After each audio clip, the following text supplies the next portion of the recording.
So sometimes here at Black Dragon Gaming, we get requests that go really far out of left field that don't kind of fit anywhere without making a new series. Fortunately, that sometimes is not today. Happy Friday, my friends. My name is Tommy. Welcome back to another episode of Faction Fridays. This one's gonna look a little different because I feel like this series probably fits the best for the request of the Black Dragon Disciple, Achilles the Artificer, who would like us to break down dragons as far as their lore goes in Pathfinder and where you, yes you, almighty one, can serve/slay, I don't judge, whichever you want to do, these dragons in your games. Remember, if you're liking what you're seeing, to like, subscribe, ding the bell. Today, this video about dragons was brought to you in part by Dragon 9 Hide, or old Kieran, in our Wrath of the Righteous game. Thanks for your support, man. You're a good dude. Now, here we go. Alright, so I'm not gonna sit here and talk for 20 minutes about how dragons have been with us forever, because, like, we all know that, right? Raise your hand if you don't know what a dragon is. It's on YouTube, and unless you have friends listening or watching with you, no one's gonna judge, but I'll know. It's part of my secret YouTuber powers. I can tell what you do not know, and I'm judging you. JK. Dragons are a very common thing in high fantasy settings, whether that be the scourge of a local region that we're here to slay, a misunderstood creature that just wants to live free and in peace, or a creature that is capable of forming a powerful bond with a humanoid, and then they make a really bad movie out of a really good book series. Looking at you, Inheritance Cycle. Anyway, I'm not ashamed to admit that I cried at the end of the Inheritance Cycle when book 4 finally came out, because it was sad. Is why stop judging me. Only I get to judge YouTuber powers. But anyway, in Pathfinder, according to the dragons, the first two gods were fresh and salt water, representing law and chaos. Their mingling was mostly harmonious, and from their union came all the other gods. You'll find that a lot of races in Pathfinder have their own individual creation myths. Weird, given that we can actively talk to the deities and ask, hey, what happened? Anywho, much like we talked about in our Apsu and Dahak video, literally the first episode of Wednesday Afternoon Worship, need some dragon gods in your life? Follow this card right up here. When freshwater, Apsu, and saltwater, Tiamat, had their first child, that's kind of where things begin to spin out. That child, Dahak, rampaged through hell, and when 6 new metallic gods were created, Dahak named them, recast them into forms similar to his own, and threw them into the material plane, where they shattered and became the first mortal dragons, which he hunted for sport. Fun. Apsu, the freshwater, took the form of a radiant dragon and went to the material world to rally his mortal offspring. There were a bajillion battles, lots of casualties on both sides, but eventually the dragons were able to defeat Dahak.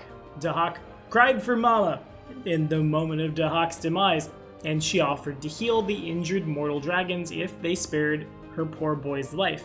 Those who agreed in doing so exchanged goodness, love, and mercy for vengeance, wrath, and cruelty, replacing their shiny metallic scales with dull chromatic ones. And then everything goes sideways again, everyone starts fighting each other, and Dahak fled.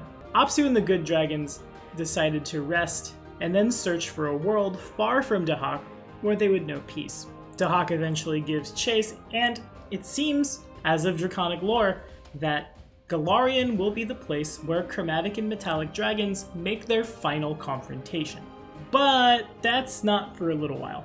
Golarion has several dragons that more or less serve as their own individual factions. As powerful as they are, right? They snap their fingers, people are gonna listen. For example, in Hermia, the gold dragon Menkar built a nation as part of an ongoing endeavor referred to as the Grand Experiment, literally just, perfecting humans through eugenics. But if you want to know more about that, follow this card right up here. On the other side of the world, in the nation of Zahoy in Tian Sha, man, we're gonna rack up all the cards. Right here, follow it.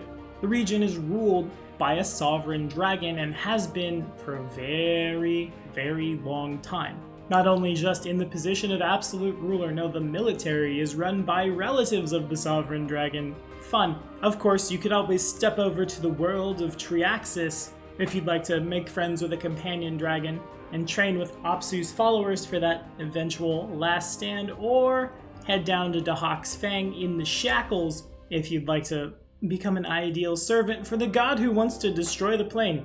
Hooray! In any case, so far as classes go, there's about 1 billion that your character could become to represent actively serving a dragon. My first ever 3.5 character, for which my YouTube channel is named after, the Dragon Disciple, is ridiculously easy to jump into. Don't be a dragon, have 5 ranks in Knowledge Arcana, speak Draconic, and cast first level arcane spells without preparation. If you're a sorcerer, you must have the Draconic Bloodline. Yeah, you too, Blood Rager. Gives you a massive D12 hit dice and a bunch of ability score boosts over the course of your career, eventually a bite, a breath weapon, blind sense, the ability to turn into a dragon, wings. Man, I remember back in the day living in Marshall, Missouri. Honestly, it had to have been around this time of year, to tell you the truth. I remember it being really warm out, and my friend who would GM one-shots when I wasn't GMing an overarching campaign, then I got to play my GM PC, my Black Dragon Disciple. He ran a game, we were all sitting out in his backyard, it was really nice, and the phrase, I double moved to fly 30 feet into the air, just felt, real good.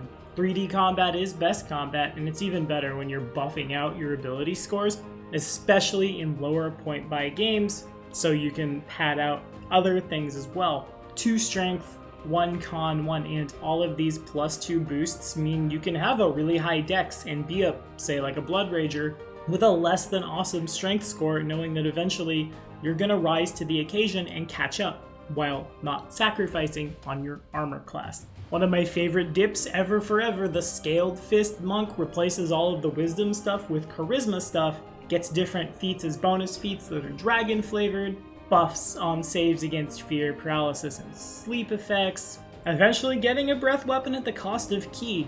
Or if you'd like a sonic breath weapon, the Sovereign Blade Samurai archetype will hand that to you, as per the Dragon's Breath spell, or I guess, you could play a kobold. But wait, Tommy, what is a kobold? Isn't that like a dog thing? Not anymore. Follow this card right up here and we'll teach you about the thing that likes to toady up to all the dragons. Now, I don't think I need to tell you guys how to bring a dragon into your campaign, because this is a fantasy game. Literally, it's half the name of the game we're based off, right? Put it in the dungeon. Be the most stereotypical. Be the least creative. You've got this. Black Dragon Gaming, sign off right there. Yes, do that. No, actually don't. The thing about dragons is, especially in Pathfinder, when we have dragons that literally live in space, when we have dragons from the outer planes, when we have dragons that are touched by the primal natures of the elements, not unlike, say, Geniekin, right? You can do whatever it is you want. There is a dragon for every alignment, there is a dragon for every character. And one thing I have noticed is there's not a dragon race to equate to the Aasimar, the Tiefling, things of that nature. Yeah, I guess you have the Dragonborn in 5e, but that's not necessarily the feel that I've always wanted for a character that would just end up being a draconic blooded Blood Rager or something like that. With that in mind, that's actually the first official BDG third-party race, aside from the Sheikah, which is going to get a little more content, which you'll see soon, that we'll be putting out. We're actually about halfway through the races for our BDG core rulebook. When that gets done, I'll show you guys the Galanoff. I'm pretty proud of it. But I suppose one thing I will say about bringing dragons into your campaign or GMing for draconic characters is I think it's really important that creatures with a high intelligence score should be able to choose their own alignment. For example, we'll take the Black Dragon, a chaotic evil creature, right? Of course. That's also a chaotic evil creature with a high intelligence score. It can think, it can reason, it can probably think and reason better than the whole party put together, aside from the wizard Ezrin. Go away, we're not asking for you right now. Ergo, that seems to inform me that it can make its own decisions, and thus does not necessarily have to be chaotic evil. It's not like a lich, an always evil undead thing that had to kill all the things as part of a ritual to become a lich. No, it was just born a dragon. Does it have the desire to jam things in marsh water, let them pickle in marsh water and then eat them? Yes, but that doesn't necessarily make it evil. A black dragon paladin could do the same.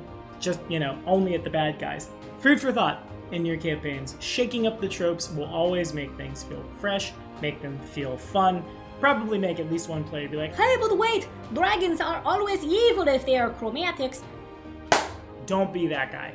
Sometimes I'm that guy and I'm not proud of it, but you? No. No excuses. I say so. What do you guys think about the dragons on Golarion? Are our fingers crossed that the Age of Ashes adventure path in Pathfinder 2nd Edition will, be that final battle? My fingers are crossed! Do it, Paizo! Make it happen, please! For me, I'll be your best friend.